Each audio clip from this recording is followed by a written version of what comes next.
नमो नमः। ऋग्वेद के पुरुष सूक्त के इस दूसरे भाग में आपका फिर से हार्दिक स्वागत है। सूक्त संख्या आप जानते हैं 10वें मंडल का 90वां सूक्त है।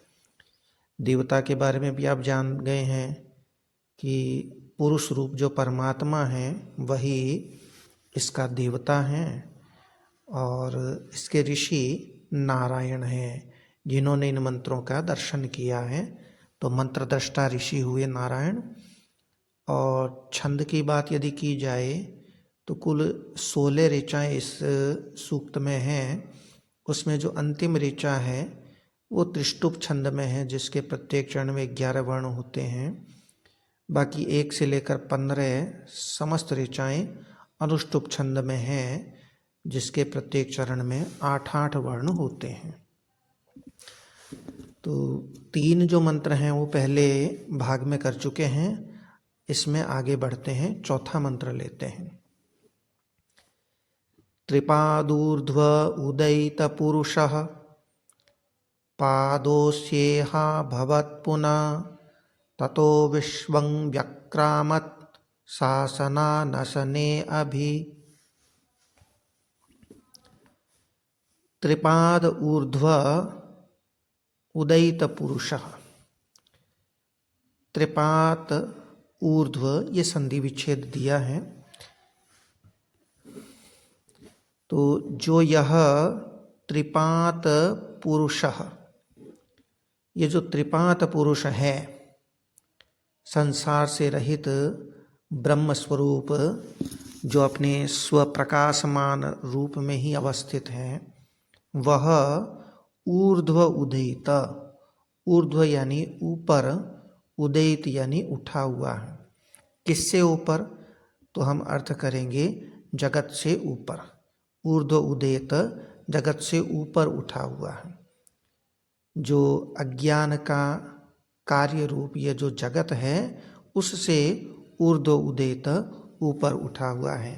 अर्थात यहाँ के इस जगत के जो गुण और दोष हैं उनसे वह अछूता है। पादो अस्या भवत् पुनः, अस्य इसका, इस पुरुष का, पादः, पाद चरण चौथाई अंश, तो 1/4 जो अंश है वह इह, इह यानी यहाँ, यहाँ अर्थात माया में, पुनः बार बार अभवत मने होता है। अर्थात इसका 1/4 जो अंश है वो इस भौतिक जगत के रूप में यहाँ पुनः अभवत बार बार होता है। इसमें सृष्टि की उत्पत्ति और प्रलय होते रहते हैं। ततो विश्वं व्यक्रामत शासनानशने अभि। ततो ततः अर्थात माया में आने के पश्चात, क्योंकि जब तक पुरुष का माया से संपर्क नहीं होता तब तक सृष्टि नहीं होती है। तो माया में आने के उपरांत शासनानशने अभि, इसमें 2 पद हैं, एक शासन और एक अनशन।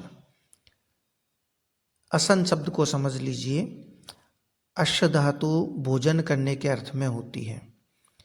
तो असन और स दोनों को जोड़ने पर शासन बनता है, असन सहित।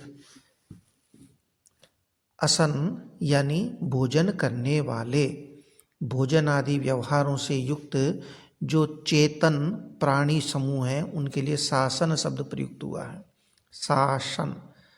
और जो अचेतन जो शब्द प्रयुक्त हुआ, अनशन जो शब्द प्रयुक्त हुआ है, वो असन से रहित, भोजन से रहित जो अचेतन गिरि नदी इत्यादि हैं उनके लिए प्रयुक्त हुआ है। तो ततः यानी उसके बाद, माया में आने के पश्चात यह जो पुरुष है, इस पुरुष ने क्या किया, उसने सासना नशने, भोजन करने वाले और अनशने, भोजन न करने वाले, भोजन करने वाले यानी चेतन प्राणी समूह और अनशने, भोजन न करने वाले यानी अचेतन गिरि नदी आदि जो समूह हैं, उनको अभी का अर्थ है अभिलक्ष्य यानी लक्ष्य करके, और विश्वंग, विश्वंग यानी विविध रूप होकर के, व्यक्रामत, विविध रूप होकर के, विविध यानी देव मनुष्य, तिर्यक, तिर्यक यानी पशु पक्षी, देव मनुष्य आदि के रूप में विश्वंग होकर के, विविध रूप होकर के, व्यक्रामत, व्यक्रामत यानी विविध प्रकार से व्याप्त करके स्थित हो गया है। अगला मंत्र लेते हैं। ये चूंकि दार्शनिक सूक्त है तो सृष्टि उत्पत्ति की प्रक्रिया यहाँ प्रदर्शित की जा रही है। तस्माद् विराळ जायत विराजो अधिपूरुषः स जातो अत्यरिच्यत पश्चात भूमिम अथोपुर।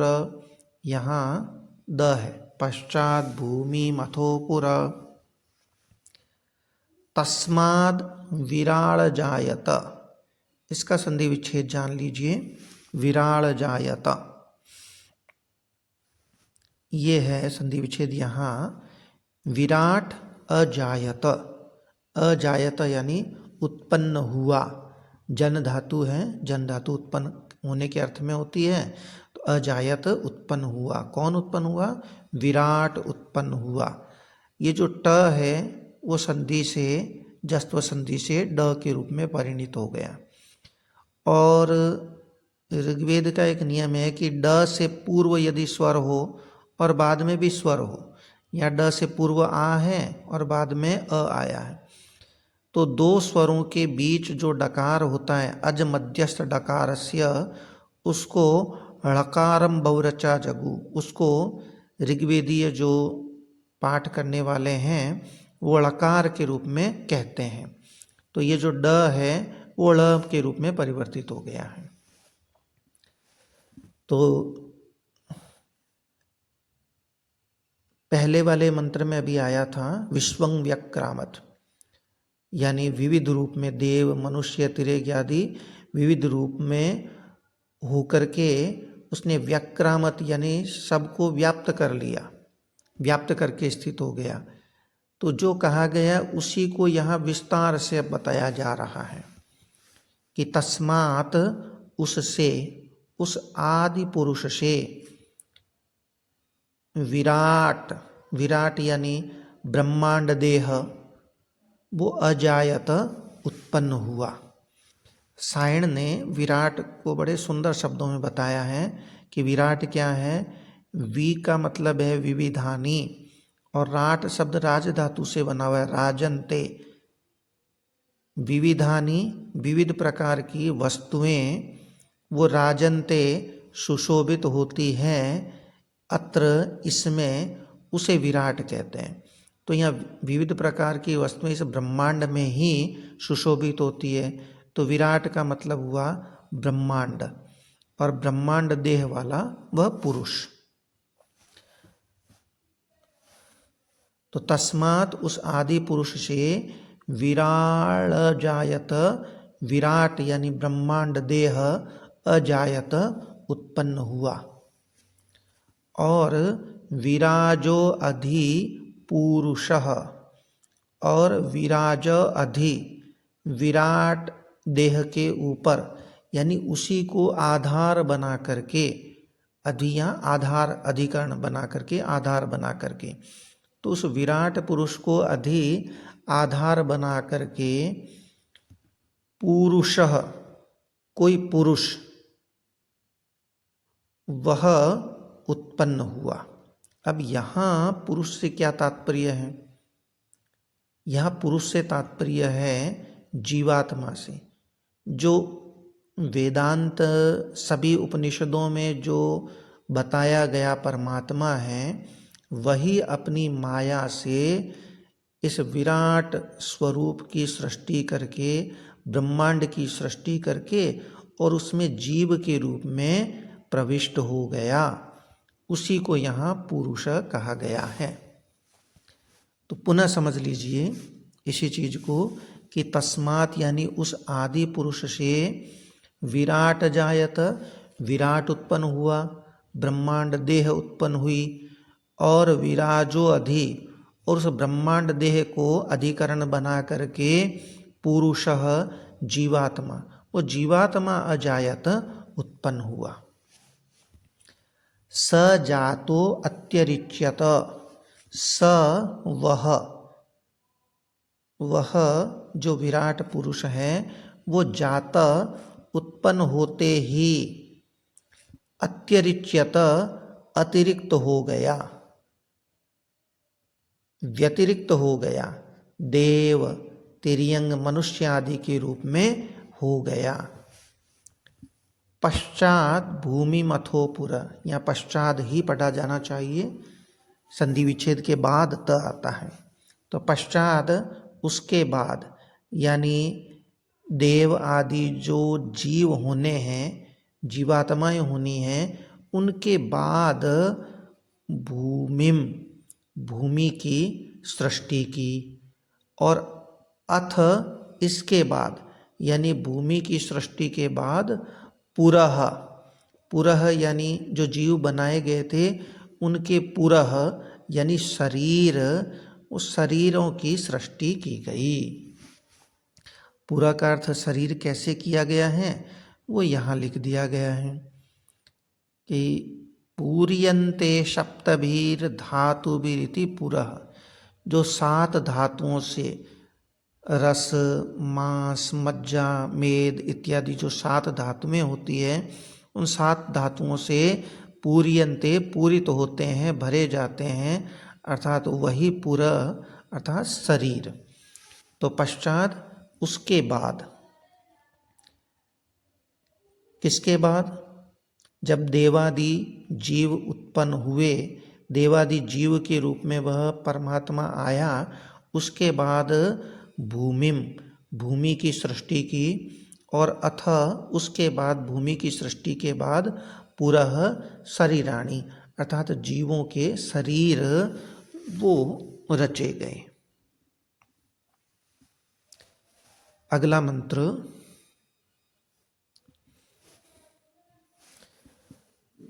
यत पुरुषे, यहाँ भी त्रुटि हुई है, ण करना चाहिए।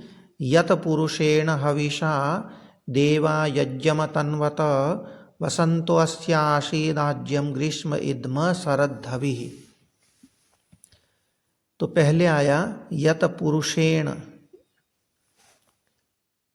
यत का मतलब है यदा, यदा यानी जब, जब यानी कब, कि पूर्वोक्त क्रम से शरीरों के उत्पन्न हो जाने पर। उसके बाद क्या है? देवा, देवाः देवताओं ने बाद की सृष्टि की रचना करने के लिए क्या किया? पुरुषेण हविषा, पुरुष रूप हवि के द्वारा, पुरुष को ही हवि बनाया गया, क्योंकि यज्ञ के लिए इस समय कोई द्रव्य उत्पन्न नहीं हुआ था, कोई हवि थी नहीं, इसलिए पुरुषेण हविषा, उस पुरुष रूप हवि के द्वारा ही यज्ञम, मानस यज्ञ या सृष्टि यज्ञ का अतन्वत विस्तार किया, अनुष्ठान किया। जब उस सृष्टि यज्ञ का अनुष्ठान किया तो उसमें यज्ञ जब करते हैं तो आज्य की आवश्यकता होती है, घी की आवश्यकता होती है, ईंधन की आवश्यकता होती है समिधाओं के रूप में, और हवि की आवश्यकता होती है, पुरोडास इत्यादि जो हवि होती है उसकी आवश्यकता पड़ती है। पुरोडास उस हवि को कहते हैं जो जौ, चावल इत्यादि के आटे से तैयार की जाती है। तो अब इसमें कौन आज्य बना, कौन ईंधन बना और कौन हवि बना, इसके बारे में बता रहे हैं कि वसंतो अस्य आसीत आज्यम।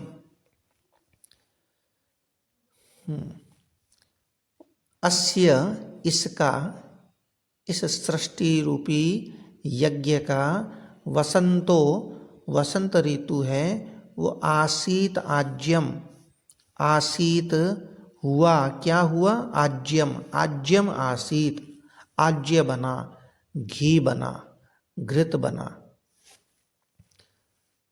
अर्थात उसे वसंत ऋतु को घी के रूप में, घृत के रूप में संकल्पित किया गया। ग्रीष्म इद्म, और इसी प्रकार जो ग्रीष्म ऋतु है वो इद्म, इद्म के रूप में, ईंधन के रूप में, और जो शरद ऋतु है उसे हवि ही, हवि के रूप में संकल्पित किया गया। वह ग्रीष्म ऋतु ईंधन बना और शरद ऋतु हवि आसीत, हवि बनी। शरत शब्द होता है, जस्त्व संधि से द कर दिया जाता है और फिर द के बाद जो ह आया था उसको ध के रूप में झयोहो अन्यतरस्याम से पूर्व सवर्ण करने पर शरद धवि ही शब्द बनता है।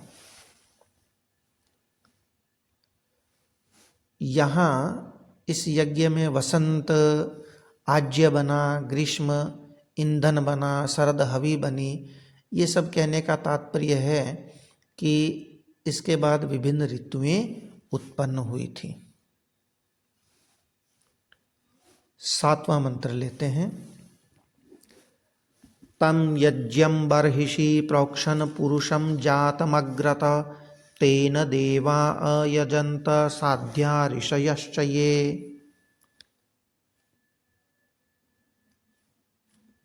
यज्ञम, यज्ञ के साधन भूत, तम पुरुषम, उस पुरुष को,